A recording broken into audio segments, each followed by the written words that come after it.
I'm part of a group online that's an exercise forum. And so when we exercise each week, we put our points on a leaderboard. And so we can all see each other's points. And the ideal is it's a competition, right? You know, you always want to get more than the next guy does on the leaderboard. And so I can usually get about 2,000 points a week, but some of these people are coming up with 25, 35, wow. 40,000 points. So you know that they're doing nothing but 4 or 5 hours of cardio exercise every day. That's not even good for you. David, it's not good for you. It's just, it's way too much, and people don't even realize that. And I thought, you know, it's the same way with beekeeping. Sometimes I think beekeepers don't realize when it's too much for them and they've overextended their reach and they're not able to take care of them, that maybe, you know, we need to talk about is bigger better. Yeah, we do. And it's nice to have you to answer that question. It's kind of awkward, but no, I get what you're saying. So, hey everybody, David Burns, EAS Certified Master Beekeeper with my wife, Sherry. Hi. And we were just having a conversation and realized that you were eavesdropping. So just say hi to you.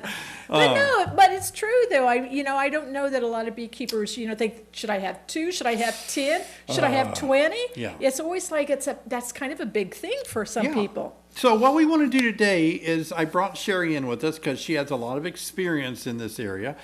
And we want to talk about, how do you get started in beekeeping? And also those of you that are beekeeping right now, how do you know when you need to say, I have enough hives right now, don't need any more? And also we want to talk about how do you get into beekeeping with the least amount of expenses possible? Some of you are on a tight budget, we understand that.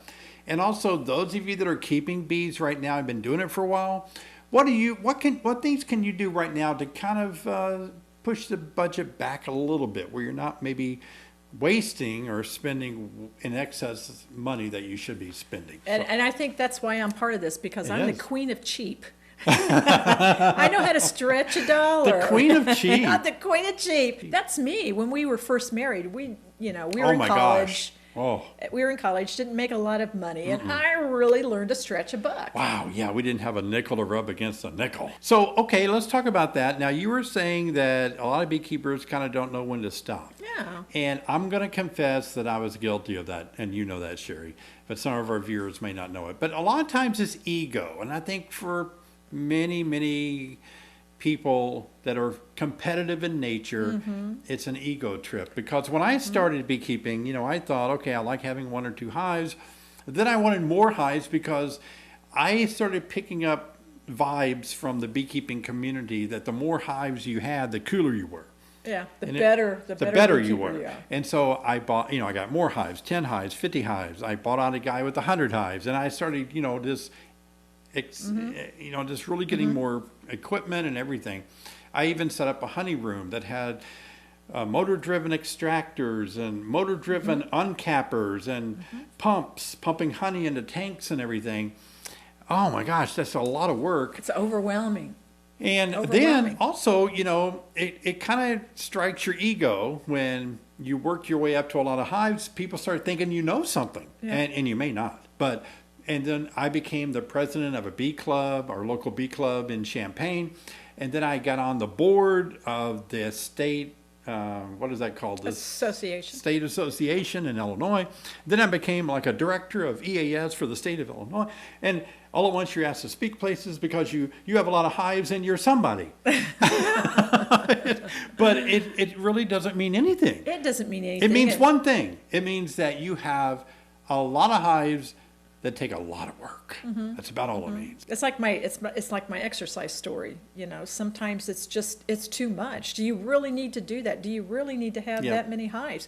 There's a beekeeper in not near us, but a beekeeper that we know who has a very small backyard in a large neighborhood in a city and has about 20 hives in a tiny little backyard. And has a lot of complaints from the neighbors as far as bee stings and kids playing and bees in the trash and bees in the dog dishes. And this person is always being called into the city council all the time. And, it's just at some point you have to say to yourself, what makes sense for where I live. Do I need 2 hives? Do I need 10 hives?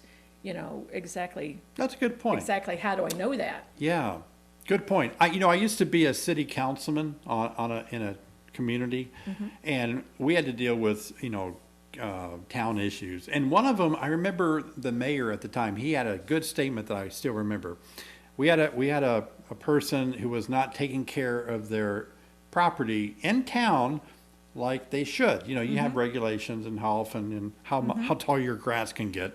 And I remember he said, we're not, attacking your way of living, but if you're going to live that way, you might want to find a place out in the country. Right. Or you can live that way. And it's the same way with bees, It or is. if you're keeping chickens or something like Yeah. that. That's great. That's what you want to do, but you do have to take your neighbors in consideration should. if you live in a neighborhood. Yeah. Let's start with new beekeepers. Sherry, how could new beekeepers start beekeeping on the cheap? Well, and there's a lot of things you can do, but I will say this, David, if you are going to spend money, I would put my money into the equipment first Oh, before I definitely. would do Totally anything agree, else. So yeah. you really do need the equipment that's the right size Okay. and it has the right dimensions, and sometimes you can't get that on some websites. So you really do need to think about putting your money there. But there's so many ways that you could get unassembled stuff and make it yourself. Put it together. You can get Yeah. directions off the website and learn to cut it yourself and Build your own equipment. build everything yourself. Yep. You may have somebody in your family that wants to get rid of their hives, and you know that they are a good beekeeper. You know they did a really good job, so it'd be easy for them to just transfer the hives to you. You might be a little bit leery on Craigslist because you're not really for sure how they kept their bees, how well they did it, if they did it with a lot of chemicals, Yeah. but also diseases that Oh, yeah. might be in the comb. Yeah, that's true. I was thinking about that. Let me get a frame. Let's talk about the expenses. You have the bottom board. You're going to have frames, and let's say you start off with just one single deep. You're still going to have 10 of these frames and the foundation. Then you're going to have you can get by without an inner cover, but you're going to need a top cover. So you have that minimal expense right there. And like Sherry's saying, yeah, maybe you can find somebody locally, a relative. Maybe grandpa died, left a bunch of stuff in a barn. You can go get it and reuse old equipment. However, with old equipment, this comb is new, so if you find some stuff like this, you can save a ton of money. But if it has drawn out comb on it that bees have laid brood in, it could potentially have spores of American foul brood, a very contagious and deadly disease. Here in Illinois, if your hive is found with American foul brood, you have to burn the whole hive, box, frames, kill the bees, everything. So using old equipment is risky. It is. So that's one reason why you want to put your money into something good to start with, Right. because if you end up spending and having that issue, Problem. you're going to spend a lot more money trying to rectify. Yeah, you're the problem. gonna lose your investment. That's true. But you can do all sorts of things. Like you said, you don't need an inner cover. You can use more of a pollinator type top cover, Yeah. which are a lot less expensive than yeah. telescoping covers with the metals. Yeah. You can put the word out in your bee club. Somebody might want to split a hive with you, and then you might need even less equipment. That sort of thing. Oh, yeah, definitely. Another way to save money on the frames is, like Sherry mentioned earlier, you can buy them unassembled and put them together yourself. Now, you can still go online and Google how to make beekeeping equipment, and if you're handy with a saw, don't cut your fingers off, but be careful. You can cut all these fancy pieces yourself. It's very difficult. For years, we manufactured our own frames, and it's a lot of work. But you can very do it. time-consuming. You can do it. But it can be You can do it. time consuming. But you can also find really cheap ones online, on Amazon and those kind of places. And unfortunately, a lot of times their dimensions are way Yeah, off. They come right. broken. They haven't been cut correctly. So again, it might be where you want to put your money, might be invest into a good solid hive. Absolutely. Now, you could go without the foundation if you just wanted to buy frames without foundation. That's cheaper. It is. But you're still probably going to need about half of them, because if you don't have any foundation, the bees could build comb between the Right, frames right, sideways. sideways. So every other one have foundation to keep the bees knowing which way to go. That's Yeah, for sure. Yeah, that's a little bit of a cost. cutter. What about all the equipment though? Well, Got to buy some equipment. And the equipment, that's something you could easily buy secondhand. Oh, Anything that's metal Yeah. like that is not going to carry diseases around, and all of it is very easy to clean up. Yep. Brushes, you don't even need to buy a brush like this. We've used other things besides brushes. Remember my turkey feather? Turkey feathers Oh my are gosh. fantastic. Probably in some old videos, I show you how to I use a think turkey so. feather. I think if you go back and look, yeah, turkey feathers, and we've used just Grass? Yeah. that's out, and we It pull really it up, works and you can well. get it It's off. and crazy, yeah. You don't need to spend money on. Well, about on the that. turkey feather, it works so well, and I use it forever. Somebody gave me some turkey feathers. I kept using them. They do wear out, but now I don't know where they are anymore. But I'd like to get back into turkey feathers, and you would save a ton of money. Send your turkey feathers to David Burns, P.O. Yeah. Box 254, Catlin, Illinois 61817. Somebody will send me an eagle feather, and I'll get arrested and thrown in prison. I don't want any eagle feathers, bald eagles or anything, just turkey feathers. But it would be expensive to buy turkey feathers. You'd have to buy a turkey. You would in a chicken house, and then But you food. can Now eat you're the back turkey. to spending a lot of money. You just pluck the feathers and eat the turkey at Thanksgiving. That's right. Wow. Right. Minimal equipment is all you need. Yeah. There's so many times when you go to conferences or bee yeah. clubs, and people are talking about this and they're talking about that, and they have this whole table full of stuff, and you just want to buy it all. And really, you don't. You don't need all that You equipment. need a Yeah. very And you don't need to few buy a real things. expensive smoker. And they last forever. Yeah. And they last forever. So, Yeah. maybe, you can buy those secondhand, but if you have the ability to put some into quality stuff that will Yeah. last you for years and years and years, you don't need tons of it. Beekeeping suits and hats. Oh, boy. We always wear hats. If you need to wear gloves, you can buy them, but those don't necessarily have to be beekeeping gloves right. either. Now, there are some people watching saying, why are they saying this? I'm rich. I can spend and buy what I want to. Yeah, go for it. They're the king of richness. Do as you need to. Yeah. But we do hear back. Sherry talks. Oh, yeah. Sherry talks to a lot of beekeepers. A lot of people who want to do it, and they want to help Yeah. the ecology. They want to have a little side business for their family, but they just don't have the money. Yeah. How can you do it? What about extractors and all that sort Wow, of a stuff? lot of money is spent on that. In America, when metal is manufactured, it's very expensive. Mm-hmm. And so people buy American-made extractors or uncappers, big heavy machines with motors and clutches, and you're going to sink $1,000 or $2,000 or $3,000 or $4,000 Mm-hmm. into that. And that can be something that I think you ought to start off something very small with a hand crank first, and see if that you really need something bigger. You may find your bees aren't making as much honey as you thought, or that you don't want to do that. And a lot of times, remember, good Sherry, we help our customers out by letting them rent one of our extractors. Well, we don't For- charge oh, no, them that's for right, we it. don't No, charge they anything, can yeah. just come by and borrow it. And Yeah. that same thing is true with bee clubs. Most bee clubs have got a whole extraction kit that you just put your name on the list and Yeah, sign up, right. and you can use it for free. Lots of beekeepers will be more than glad to lend you that equipment. Mm-hmm. If you do go into big bucks and have a honey house, you can rent out a honey house to other people and recoup your Yeah. investment, and it helps them out Some clubs have that. a little bit too. My dad, David, you should see my dad. I don't think my dad spent any money putting his extraction, his little honey room together. And he has all sorts of pulleys and cables, He and does. it's guttering. I don't know what it is. Yeah. But it's cool. And Yeah. I don't think he spent $10 It looks putting like that Willy together. Wonka's chocolate factory. It's so cool. It's so cool, but you don't need to spend money. Here's a good illustration, fishing. You can take a cane pole with a line and a bobber, a hook, and a worm and catch fish from a lawn chair. Or you can buy a $100,000 bass boat with all the radar fish finding equipment and the fanciest rod and reels and all of that. Same thing. You're still thing. fishing. And if you can and you want to spend your money that That's way, right. Go for it. fantastic. Yeah. I mean, that's great, but Yep. you don't have to No. you don't have to. Because we get a lot of people that will tell us that I want to get into beekeeping, but I don't have the money right now. I lost my job during the pandemic, but I want to start up a beekeeping business. How to go about it? Start small.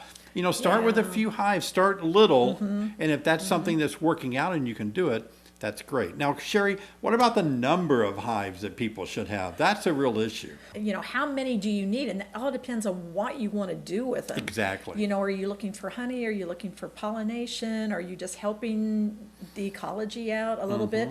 All of those have got a different reason behind them, and therefore might have a different reason to purchase a certain number. Oh, yeah, definitely. I'm twisting my tongue up here, but some of you only need 1 or 2 hives, and you know what? That's okay. It's okay. It's okay to have 1 Yeah. or 2 hives. Some of you who want a little side business, you might be able to figure out how much honey that you can easily sell and say, Yeah. okay, that'd be 6 or 7 or 8 hives. There are some entomologists that I'm friends with at universities. Some of them don't have any hives. You know, they may work only out of the university hives, but they have no interest in having a whole backyard full of bees that they have to manage all summer. So, like Sherry says, it depends on what you're doing. Now, you know, we produce nucleus, 5-frame nucleus every year. And, you know, that comes out of about 40 hives. So And you need a certain number for those 40 for or that. 50 hives are dedicated to produce nukes for us. And if you have packages, you're going to need maybe 1,000 colonies to make packages. I mean, you're going to have to decide what you want to do. You want to raise queens? You're going to need more bee. Right. So if Right. you're just a hobbyist, and we speak mainly to hobbyists, I do on my channel, I'm not really speaking to big commercial beekeepers. So if you're a hobbyist, then you're probably going to start with, we recommend 2 hives if you can afford it, because you can equalize them. So try to see how 2 feels for you the first couple of years. And if you want to expand and you have the resources, the time, the muscles to do it, go for it.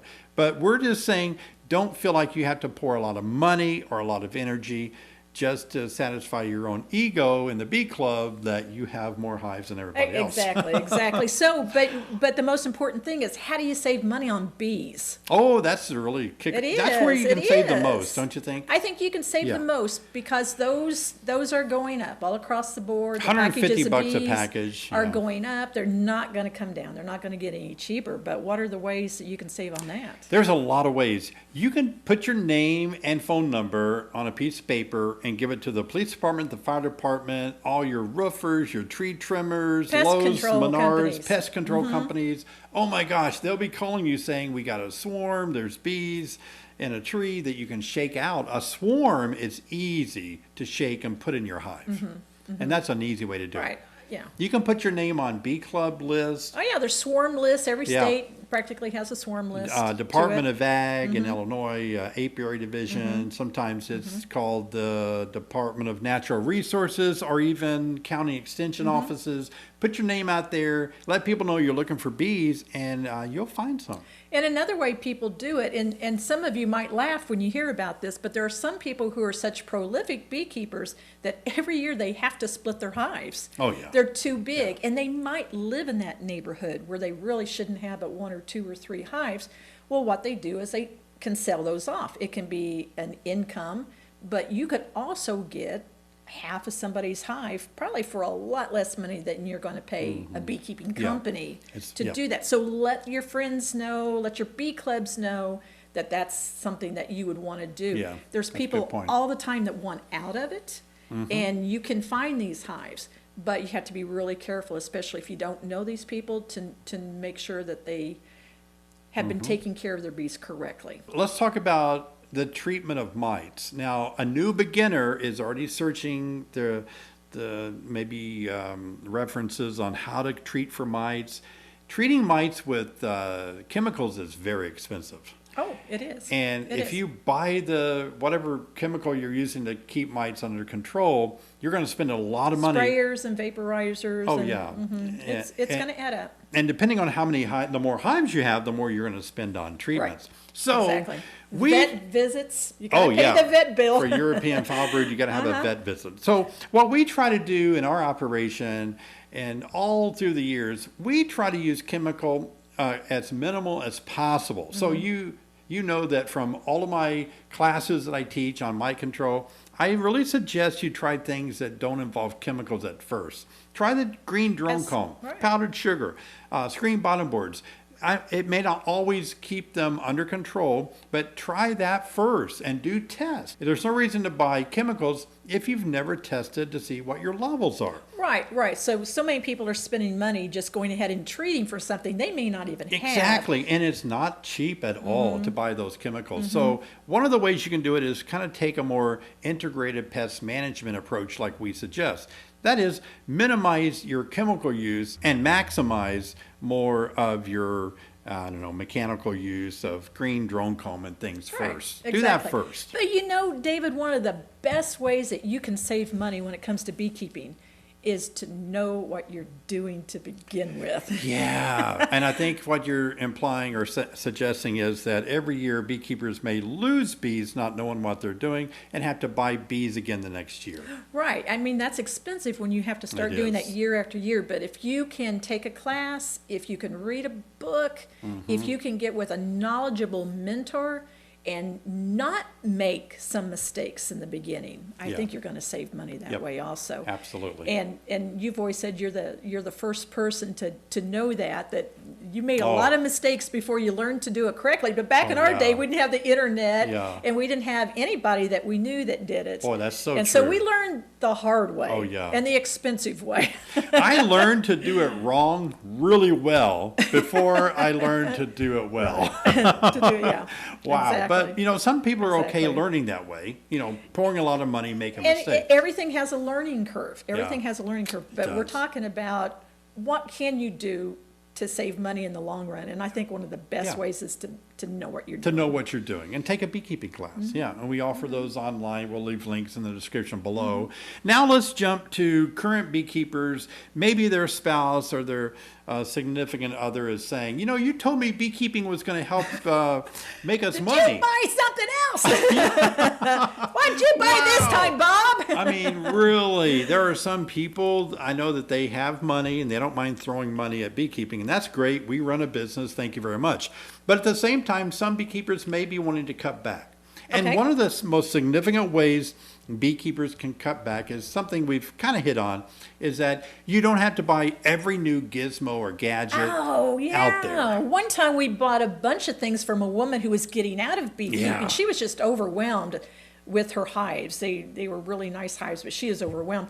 To this day, there's still a couple of pieces of equipment that we bought off of her. We have no idea what they are. None. Oh, yeah. But, she got to one of those conferences. I don't think she knew what they were either. She just loved all that, There's a lot of stuff out there. But you don't have to buy, like we said, you just need a few basic pieces. And that's all you keep need. it simple. Well, also, Sherry, a lot of people are members on our groups, with like Facebook groups, beekeeping groups on Facebook, and somebody on there will start talking about some new, you got to have it, Right. And people will email us and say, do I really need this? And we're like, or what no. is this? It's like, don't use that at all. Right. It's like that exercising group that I'm a part of. That you hear people talk about this stuff, and all of a sudden you think you've got to do it, and you've got to get in there, and you've got to buy that too, and then you're like, It's kind of like the Nelson Mandela effect. It's called the Mandela effect, and it's when he died not that long ago, I think 2013, but the population of people shared information back and forth that he died in prison back like in 1980s, way back. And it just got repeated so much, it's called the Mandela effect. It's when people say the wrong information long enough, everybody comes to believe it. Oh, I see. So in beekeeping, it's the same way. People can repeat Yeah. Wrong information long enough. Yeah. Oh my gosh, you would not believe people. That is how so much true. How many emails I get, That is how so much true. people will walk in and tell me wrong information. Let me give you one example. Mm-hmm. It's been repeated so long, and it's even been written about, that when you have laying workers, you can take your hive, all the bees, shake them 25 feet away, shake them out of your hive, because the laying workers cannot fly. Get back. Yeah, they can't get back to the hive. They can't fly back in the hive. That's not true at all. They're foragers. Oh my gosh. But people say that over and over, and they recommend you treat laying workers this way, a problem. And it's not. So anyway, the Mandela effect in beekeeping is what sometimes motivates people to buy silly, unnecessary things. Okay, I can see that. You got to have this. Why? Right. Well, they told me on Facebook. Right, right. And this is a reason why. That reason it doesn't exist. Yeah, that's right. Whatever Or it is. it has really no effect once Right. you buy it, you Right. know. And so beekeeping, there are people making a lot of money making unnecessary stuff in beekeeping, and people fall for it. So as a beekeeper wanting to cut back a little bit, you can do it that way. Also, another way to cut back as a beekeeper right now is that you can sell some of the bees, like Sherry mentioned earlier. Maybe you don't need, you're going to make 4 splits out of your 4 hives. Maybe you could sell those as 5-frame nucleus to, or give them away to people that need them. You can kind of keep your yard the size you want it instead of having to keep, I call it a swarm, now I have 10. That happens Right. to so many beekeepers. Oh, they call me all the time. I They say, well, know. I need to buy another hive because now it's gotten too big and I need to split it. Yep. And we talk long enough for them to say, oh, you mean I don't, there's other things I can do? Yeah, you could sell that to somebody who really wants it. And- Absolutely. right, exactly. Yeah, so you kind of get the itch. It's like, I'm this way. You get into a new hobby, and you want all the new things that goes with that hobby. Yes, you do. Oh, I know. It is fun. I have to admit, and I'm not saying it's bad to do that. I do too. I love doing it. I do. Uh-huh. But then I'm always like looking at everything I bought thinking, I was so stupid. Why did I buy this? Why did I buy that? Oh my gosh, I'll never use this again. I was so dumb to buy that. And I started feeling like I wasted money because I fell for things that I didn't need. But it did make me feel good at the moment. It did, but you can get on Craigslist and sell that stuff off. Oh yeah, exactly. Hey, what about buying things on Craigslist and other eBay and things? You think it's good for people to buy used equipment or beekeeping equipment like that? Well, we talked about it, and most of the metal things, that sort of thing, easily cleaned up. You can easily, And boxes, Buy like that. the deep box, the bottom board, the top cover. I think the it's boxes. yeah, boxes are fine to use. And there's things you can do. You can repaint them. You can scrape off whatever's on there. You can, Yeah. clean them up. You can use them. So boxes, the shell. But we're suggesting you should start with new frames. I really think you should. Don't use old frames, but used boxes and bottom boards and tops are fine. Yeah, absolutely. Well, thanks, Sherry, for joining us and proving that bigger is not better regarding beekeeping. I can't keep a straight face and say that. And kind of sort through how do you expand or kind of reduce the bee yard to do it in such a way where you can do it with your current finances or your current physical abilities to do it. Keep it in proportion in such a way that you're enjoying it. Don't get so swamped that now you hate beekeeping because you're just in over your head. And I think if you know a way that you've really saved money beekeeping, put it down in the comments. Yeah, leave the comment below. And share it with other people. That'd be great Let for other people to know hear. it. Oh, yeah. Oh, and by the way, I've got a great video that I just produced a couple of days ago on January beekeeping tips. I want you to watch that. Point to the video, Sherry. It's right here, so watch that video. See you next time. Bye.